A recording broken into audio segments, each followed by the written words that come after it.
Bienvenidos a Fuera de Plano, un podcast de historias con historia.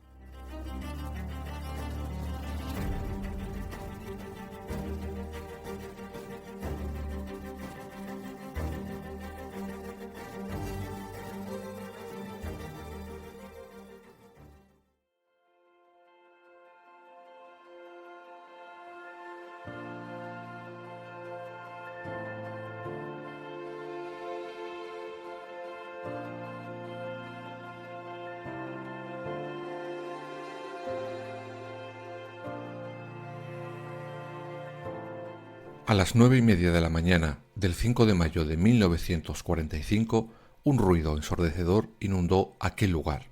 Los que allí se encontraban no entendían nada. Era lógico.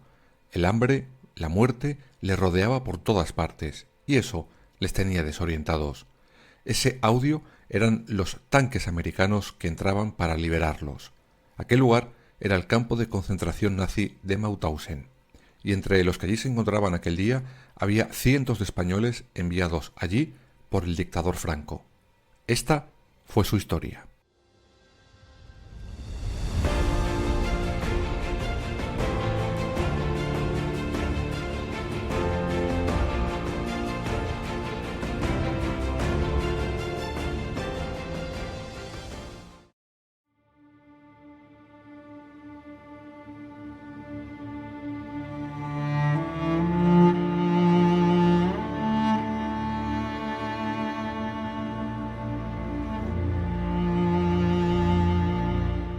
Para poder entender el campo de Mauthausen hay que empezar explicando un detalle muy importante.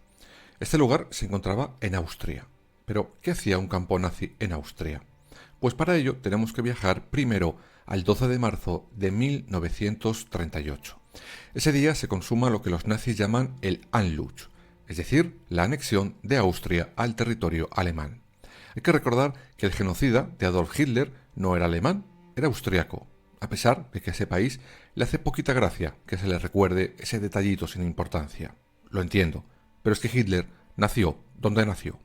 Esta anexión era una de las locas y sanguinarias ideas que tenía Adolfito para la expansión de su querida Alemania. Pues bien, localizado geográficamente Mauthausen, con Austria anexionada a Alemania, solo 4 meses después, en julio de ese mismo 1938, comenzará la construcción de ese horrendo lugar, el campo de concentración de Mauthausen.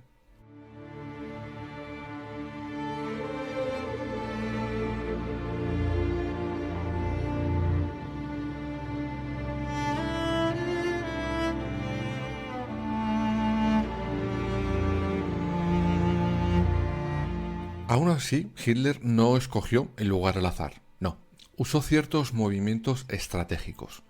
Lo construye a orillas del Danubio, justo al lado de una antigua cantera abandonada a escasos 20 kilómetros de una ciudad, Linz, ciudad que Hitler conocía muy bien, pues había pasado allí parte de su adolescencia. ¿Y quiénes construyeron aquel terrorífico lugar? Pues efectivamente, otros presos que fueron desviados de otros centros parecidos como el de Dachau. En concreto, 300 presos serán los encargados de iniciar las obras de Mauthausen. Eso sí, en la jerarquía nazi, Mauthausen no será considerado un campo de exterminio como tal. No hacía falta. Sus condiciones le convirtieron, por méritos propios, en uno de los campos de prisioneros donde más personas encontraron la muerte.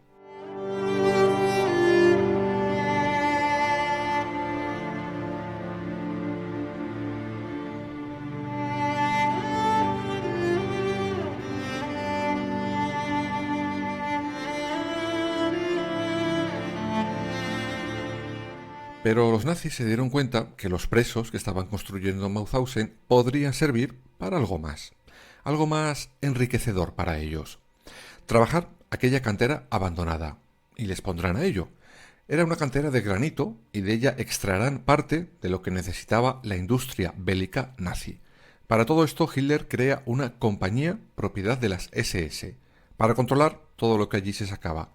Y no solo para la industria bélica. De allí saldrán las materias primas para, por ejemplo, las estatuas y demás parafernalias que el régimen nazi utilizará como propaganda.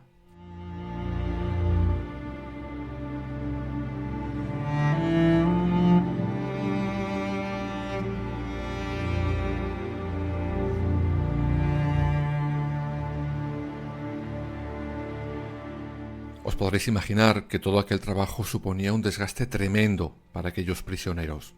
Solo un detalle. Aquel campo será recordado siempre por un número: 186. Ese era el número de escalones que tenían que subir y bajar en esa cantera aquellos prisioneros. Y claro, no estaban en las mejores condiciones para hacerlo. Trabajaban en aquella cantera más de 11 horas al día. Se calcula, por ejemplo, que para poder hacer ese trabajo una persona normal debería de ingerir al día más de 3.000 calorías. Los prisioneros no llegaban casi a las 1.000. A esto sumemos las torturas y palizas que los soldados nazis les daban cada vez que les apetecía. No es de extrañar, por tanto, que por aquellos escalones tantas personas murieran de agotamiento o directamente se quitaran la vida.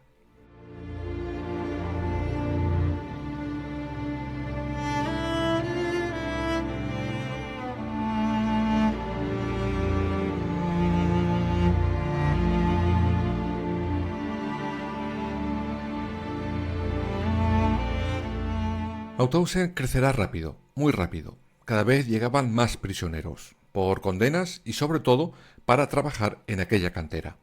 Por eso Mauthausen irá creciendo y se acabará convirtiendo, en una especie de red de subcampos. El primero será el de Gusen, a solo 5 kilómetros del campo, digamos, central. Al final serán varios más que albergarán, por ejemplo, fábricas de armas y municiones, aunque muchos recuerdan uno de ellos como el infierno dentro del mismo infierno, al día subcampo de Gusen.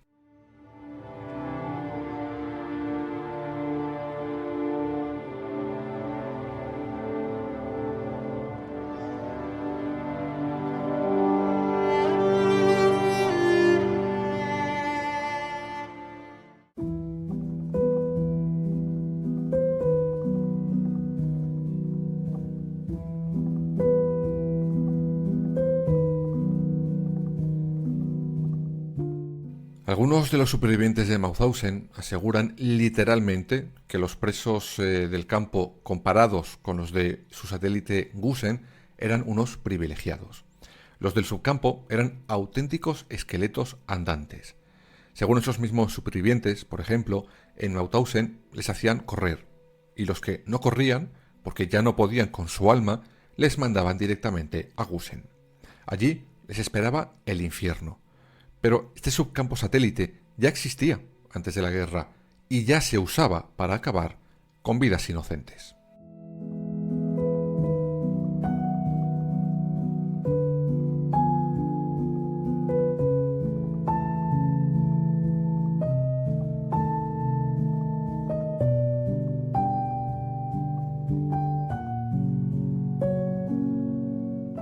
Era una especie de sanatorio donde los nazis, antes de la Segunda Guerra Mundial, liquidaban a los discapacitados austriacos. Una vez reconvertido en un campo de exterminio, en Gusen se moría por agotamiento total o con la inestimable ayuda nazi de camiones convertidos en cámaras de gas. Asfixiaban a los prisioneros con el humo del vehículo. Allí morían casi el 80% de los prisioneros.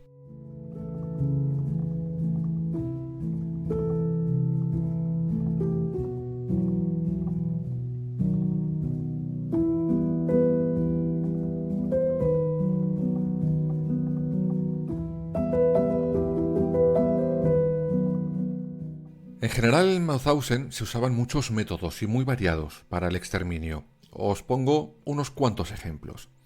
Estaban las celdas de castigo, de apenas 7 metros cuadrados. Allí los prisioneros no recibían ni comida ni agua. Solían morir al cabo de unos 12 días. Otro castigo eran los latigazos, y con toda la mala saña del mundo. Les daban 25 latigazos que el propio preso debía ir contando en voz alta. Otra de las macabras gracias de los nazis en Mauthausen era tirar a los presos desde la parte alta de la cantera en lo que llamaban la pared del paracaidista. En fin, las ya mencionadas cámaras de gas móviles, duchas heladas donde murieron de hipotermia más de 3.000 personas, tiroteos masivos, ahorcamientos, experimentos médicos varios o el desangramiento. Sí, les quitaban la sangre a los presos para enviarla al frente de guerra. Como veis, los nazis tenían múltiples formas de terminar con la vida de esos prisioneros. Menos mal que no lo habían catalogado como un campo de exterminio.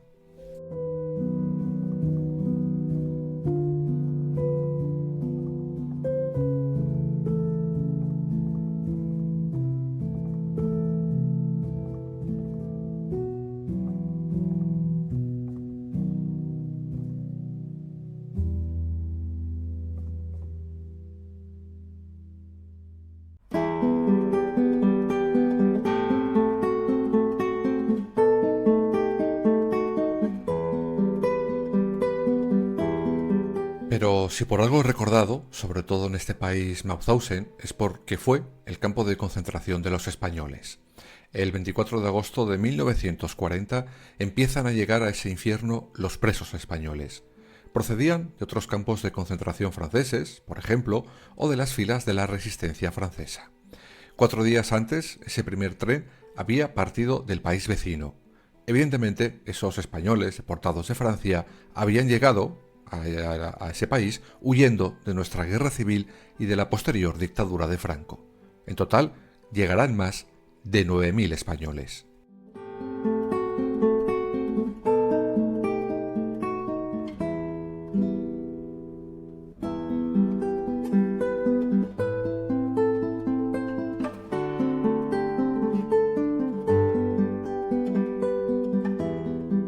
Estos presos eran marcados con 2 señales, un triángulo azul como inmigrante y una S como Spaniard, es decir, español. Dicen los historiadores que esos presos formarán un gran grupo que se ayudarán entre ellos para lograr sobrevivir el mayor tiempo posible.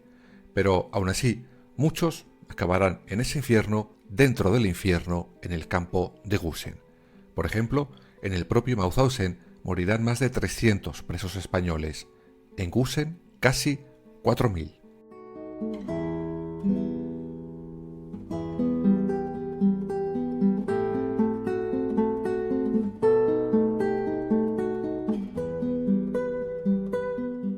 Por cierto, a modo de anécdota, por llamarlo de alguna manera, durante toda la dictadura el régimen de Franco negó la existencia de esos prisioneros españoles en Mauthausen, o el mínimo conocimiento del tema.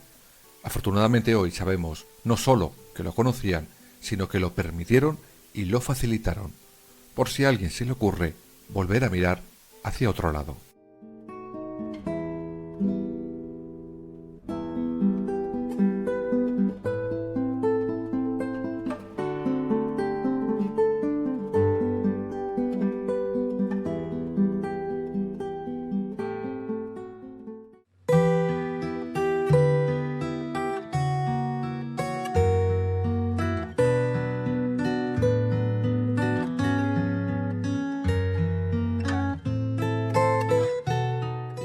Avanzamos un poco en la historia y nos plantamos en 1943.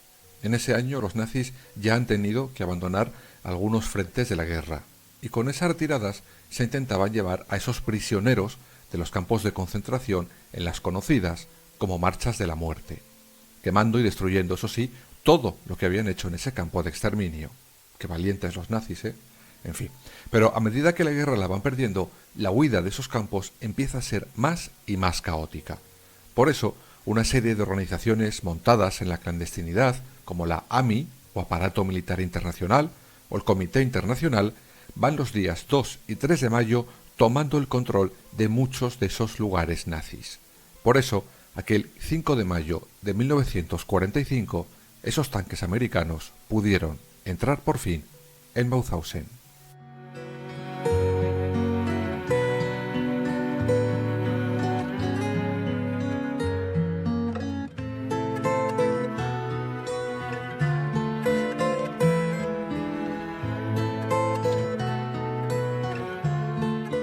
Cuando ese 5 de mayo, a las 9:30 de la mañana, los presos de Mauthausen oyen los ruidos de esos tanques, quedan desorientados. Era algo que ya hemos visto común en otras liberaciones de esos campos de concentración nazis. Esos presos habían sido abandonados a su suerte por sus captores 2 o 3 días antes. Por eso no entendían quiénes eran aquellos hombres con aquellos tanques. Era todo como irreal para ellos, y creo que se entiende fácilmente. Aún así, no todos los presos que se encontraron los americanos ese día por desgracia, saldrán con vida de Mauthausen, pues algunos por el cansancio, el hambre o enfermedades morirán una vez que el campo ya había sido liberado. Ellos no pudieron contarlo.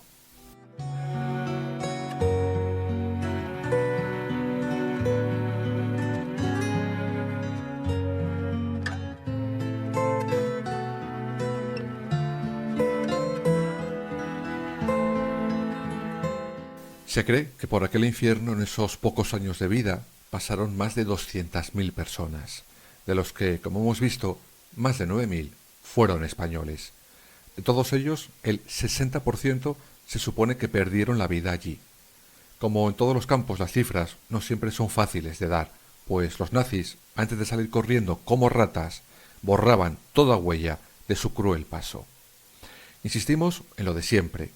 Es necesario conocer la historia para saber de dónde venimos y, sobre todo, en casos como este, para no volver a repetirla nunca, jamás, le pese a quien le pese.